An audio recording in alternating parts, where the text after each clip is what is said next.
some of you, along that process, and it's true of you, it's true of many. Esther experienced it too, especially in the beginning.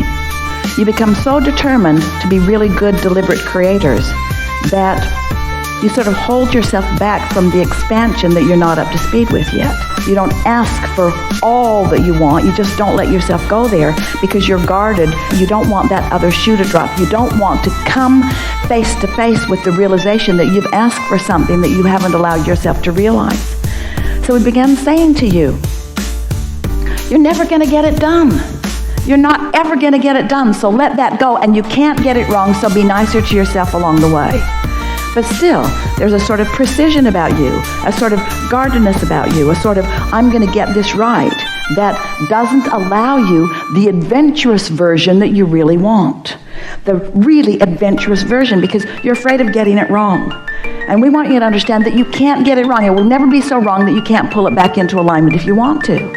And so when you say to us, and we hear it often from people, my life is going pretty well, we would rather hear you say, I am ravenous about this life. There's so much that I want, and I'm screwing up every time I turn around. There's so much that I want that I'm not allowing myself to have. And that's what you're reaching for. You're reaching for more aliveness. You're reaching for more enthusiasm for life. You want to allow more of the energy to flow, even if it risks you resisting some of the energy that's flowing. And so sometimes when that desire is strong within you and you have not even acknowledged it to yourself, something that indicates the resistance that you've got going on shows up in your experience and causes a faster development of desire, faster than ever before. This life is supposed to produce desire even if you haven't yet come to the place that you're allowing yourself to receive it fully. But we began almost every conversation as we start out in a day. You almost always, when we say, are you enjoying your desire? Because we want you to have desire that is rampant, that you aren't up to speed with, because it's so fun getting up to speed with the desires that you're not up to speed with. That is the zest of life that you're looking for. We're going to say it again. The zest that you're looking for is for your life to launch rockets that you're not in the vicinity of because it's so fun to get in the vicinity of it. Because everything is relative. It is so fun to move from not being in alignment to in alignment. That's fun. It's like, why do you go on the roller coaster? Why do you go up so you can go down? Why do you do that? Because you like the relational experience. You like the feelings of that. You get a sense of what we're talking about? Yes. So what you bring to this table, and it is a wonderful representation, and a lot of people are feeling it, is don't be afraid to get out there in the dynamics of this vibrational universe and let your desires soar far beyond your ability to own them. Because when you do come into ownership of those, how good it's going to feel. It's sort of like, do you remember those Thanksgivings when you were obligated to go to 3 or 4 different places at once? And by about the second or third Thanksgiving dinner, you wanted to die. Something that ordinarily would feel so wonderful was just not feeling so wonderful to you. You don't want to eat all your meals today. And you don't want to experience all the ideas that will flow to you in your whole lifetime today. You want them to just continue to come. So yes, you said, I'm going to go put myself into a physical body on the leading edge of thought, and I'm going to mix it up enough that I launch plenty of rockets of desires. And in the early days of your life, you launched more rockets than you could ever begin to keep up with. And you did not like that discord, and so you've decided to not do that again. But the thing is, you can't ever do that again because you now know too much. You know about alignment, so you can let your desires soar. You can reach for things that you have not been allowing yourself to reach for. And that's what this tripping up has been about.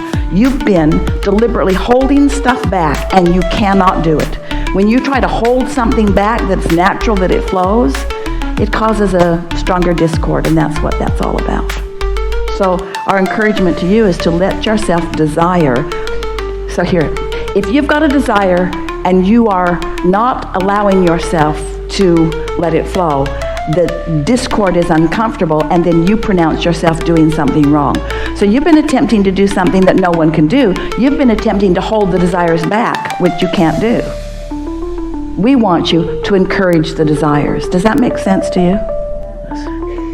What do you want? What do you want? What do I want? What do you want? Well, I want to do everything. I want to go out and have everything I want. I want to have more abundance than anyone could ever have.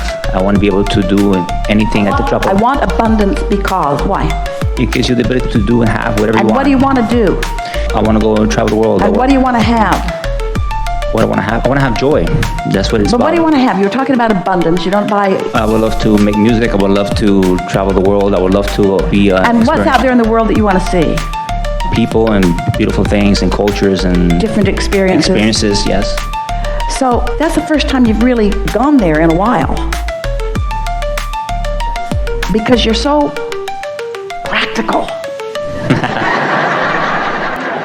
Because if you let yourself want something that you can't go do right now, it feels like failing. It feels like a pipe dream. And in an action world, we don't want you to go do things that you can't afford to do. But in a vibrational world, you are abundant. You get to think about those things that you want to do. You get to let your juices flow about that. Spend time letting yourself be in the receptive mode of the imagination of that, you see. We're happy to have this conversation because usually a conversation as we're visiting with our physical friends goes something like this. I have desires. I've got lots of desires, and there are things in my way from these. But you've taken it a step further, and a lot of you have. I have lots of desires, and I've got things in my way that keep me from it. And so I hold myself from thinking about desire, because when I turn my attention to my desire, my negative emotion, as I'm aware of the condition of it not having happened yet, flares up, and then I think I'm miscreating. Did you hear that? So now what we're saying to you is, I have desires that my vibration is not allowing me to manifest right now. But I've decided to approach this life unconditionally. So I don't need the condition of that desire right now to be happy. The thought of it feels good to me. I'm going to allow myself to think about it. I'm going to allow myself to find the feeling of it.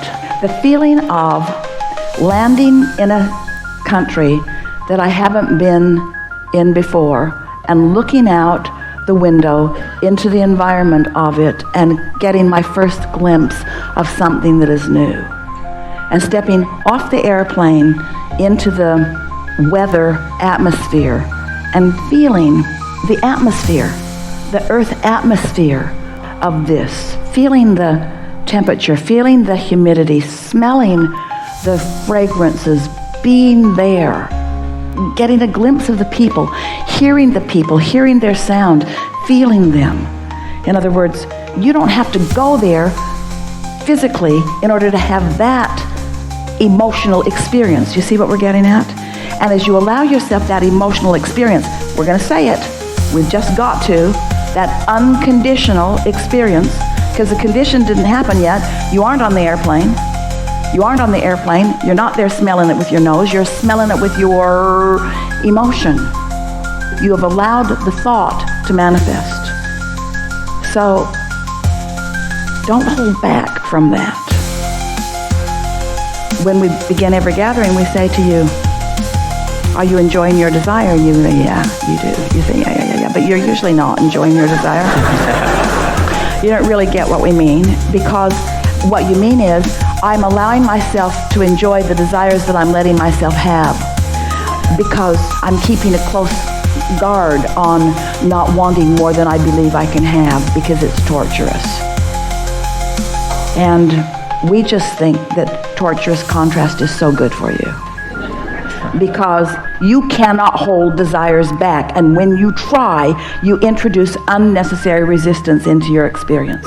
And the reason that you hold your desires back is because you've been using feedback from others who don't believe in the process, who don't understand the process, who don't believe in themselves, and who don't believe in you as your feedback So if you say to someone who hasn't traveled the world, who doesn't understand about vibrational currency, it's a vibrational currency that we want you to spend.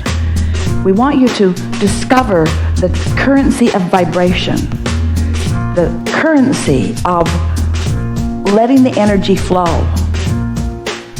We want to expand your sense of where you stand and who you are in this equation of creation.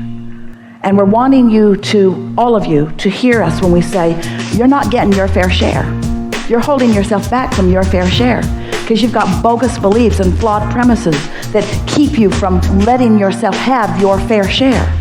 So in that limited thinking, you don't let yourself want in the way that you naturally do, and you practice not letting yourself want with such deliberateness because you don't want to look bad. You don't want to be talking about stuff that you can't demonstrate right now. But we want you to be talking about stuff that you can't demonstrate because we want the unconditional pleasure of it to be what you're going for. We're out here on the leading edge, friends, way out here on the leading edge. As we visit with you, most people who come to us initially, they just want to figure out how to live a better life. They just want to figure out how to have more money and more friends and have nicer things in their life experience and to fulfill their reason for being. And it's a long list of things that you want. But few of you understand that the key to what you're looking for is a fast-moving vibration that you're up to speed with. That's really what you're looking for. If either of those elements is out of whack, if you don't allow a fast-moving vibration and you're not up to speed with it, you don't feel so good. So sometimes if in the early days, you allowed a fast-moving vibration, but you weren't up to speed with it, you felt bad. And so you say, well, I'm not going to do that again. And we're saying, but don't let the thing that you give up be your fast-moving vibration. Your fast-moving vibration must be encouraged. What you want to do is get up to speed with it. So we want you to talk more with more sense of ownership of who you really are and what's coming. We want you to say things like, I am one of the most vibrationally prosperous people that I've ever met. I understand the laws of this universe. I understand how things work. I get who I am. I can feel the power of who I was when I was born. I can feel the perfection of my choices. And the contrast that I lived was so perfect for me. I launched so many rockets early in my life experience. And my vibrational reality, my vortex, is huge as a result of that early work that I did here in this physical body. I'm so happy that I was always on my path and I always did exactly what I was here for. And I love that there is a robust vibrational calling that is calling me in a really powerful way. And I revel in every hint of it, every inkling of it that I get. I revel in that. And I love being consciously aware of my emotional guidance system. I love knowing when I'm letting myself be up to speed and when I'm not. I'm poised for the perfect life experience. I don't compare myself with one other person because what they have, what they're doing, what they're thinking, how they're being, how they're feeling really is irrelevant in terms of my relationship with who I am. It's irrelevant in terms of who I was coming in and who I was when I was born and who I am standing here and who I am as a non-physical energy. The only thing that is important to me is the relationship between who I really am and who I'm letting myself be. And I love thinking about who I really am. I love thinking about my unlimitedness. I love thinking about my worthiness, my blessedness. I love thinking about the possibilities. I love knowing who I am, and I'm so eager about manifestations of my life showing that to me. Esther found herself in a position where she saw and wanted and could afford a magnificent structure in a place that she had forgotten how much she loved being. And from the moment of finding it until she had ownership of it was a very short period of time because the momentum was moving so fast and she was really on the wavelength of that. So it happened really fast, and now, boom, there she's sitting in this really magnificent place overlooking this really wonderful vista. And as she sat there trying to comprehend the bigness of the manifestation, she understood the perfection of the alignment that she had accomplished. She didn't even know she had accomplished that alignment until the manifestation came into full blossoming view for her.